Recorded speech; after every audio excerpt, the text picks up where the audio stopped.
qu'en fait, ce que les musulmans devraient faire en France, c'est aider les Français, notamment les Français qui soient chrétiens ou chrétiens culturels, à reprendre les rênes du pouvoir dans leur pays. Parce que le meilleur moyen d'éviter pour les musulmans d'être perçus comme une cinquième colonne, c'est justement d'aider les Français à reprendre le pouvoir dans leur propre pays. Au lieu, parce que les musulmans en fait sont soumis à la fois à l'État français, au ministère de l'Intérieur, et sont soumis au lobby pro-israélien.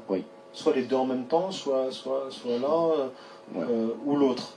Je veux dire, ils sont pris dans un étau, quoi. Oui, ils sont pris dans un étau. Je vois pas.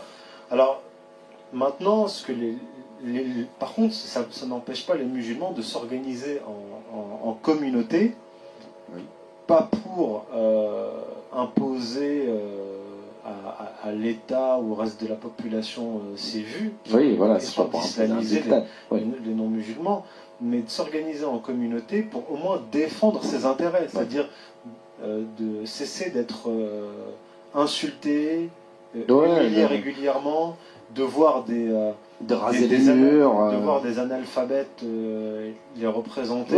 Comme le prophète dit que le plus grand des djihad consiste à dire une parole de vérité contre un pouvoir tyrannique. Oui, je suis d'accord avec ça. Il y a des fondamentaux en islam, au-delà des 5 piliers. Il y a une éthique. Une éthique.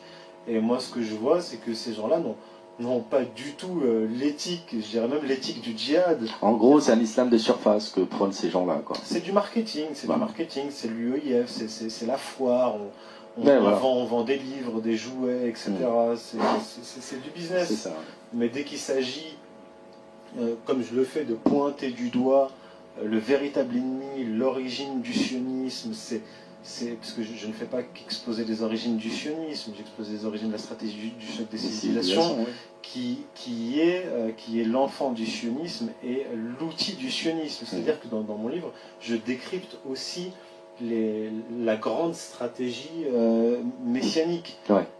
Or, des véritables musulmans qui défendent la cause palestinienne, normalement, devraient s'emparer de mon ouvrage et l'utiliser limite comme manuel de combat. Il y a tout ce qu'il faut dans mon ouvrage pour élaborer des stratégies politiques et géopolitiques. C'est vrai. Mais aucun d'entre eux ne s'en est emparé. D'ailleurs, ils me fuient tous comme la peste. La plupart d'entre eux ont reçu mon ouvrage, mais me fuient comme la peste. Et donc, pour répondre aussi à certains musulmans qui s'étonnent de me voir avec ce qu'ils appellent l'extrême droite, que ce soit Égalité et Réconciliation ou Civitas ou d'autres organisations, moi je leur réponds juste que je parle à ceux qui m'adressent la parole, à ceux qui me tendent la main et qui relayent mes vidéos et qui font la promotion de mes travaux et de mon livre. C'est aussi simple que ça. C'est-à-dire que moi je ne suis pas allé chercher telle ou telle organisation. Ce que j'ai pu constater à la sortie de mon livre, c'est par exemple les premiers à en avoir parlé, c'est Mediapart Presse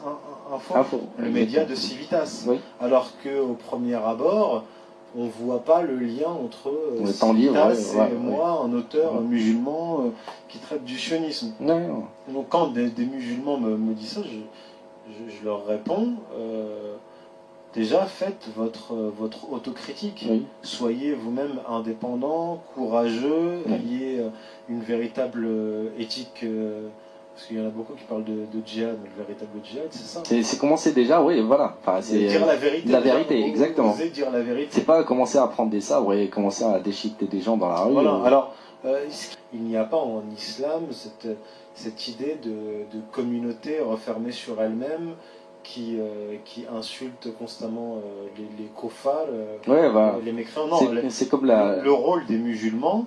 Le rôle des musulmans, c'est de devenir un arbitre, un intermédiaire. Non, d'être un exemple, de viser l'excellence, l'ihsan, l'excellence, pour devenir un exemple pour les autres communautés, pour que ces autres communautés, comment dire, in fine, pas les communautés, mais les individus, in fine, soient attirés par l'islam, même s'ils ne se convertissent pas, au moins qu'ils respectent cette religion. Exactement. Or, lorsqu'on voit le comportement des musulmans en général, soit ils sont soumis, ils ne sont pas maîtres d'eux-mêmes et de leur propre destin, donc ils ne peuvent pas être un exemple, oui. soit ils rentrent dans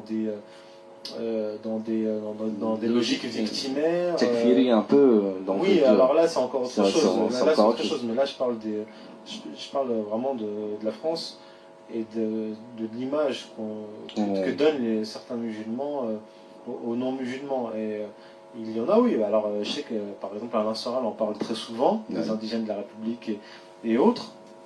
Enfin, on le lui reproche, mais on ne peut pas nier que se comporter comme des haineux, des victimes perpétuelles des non-musulmans, des anciens colonisateurs, etc., c'est très néfaste pour les musulmans et l'islam en général. Mais il n'y a pas de lobby musulman qui existe en France. Voilà. Donc, bon, on a ta réponse par rapport à... Et je ne suis pas favorable à la création d'un lobby musulman. Mais je suis favorable à ce que la communauté musulmane s'organise.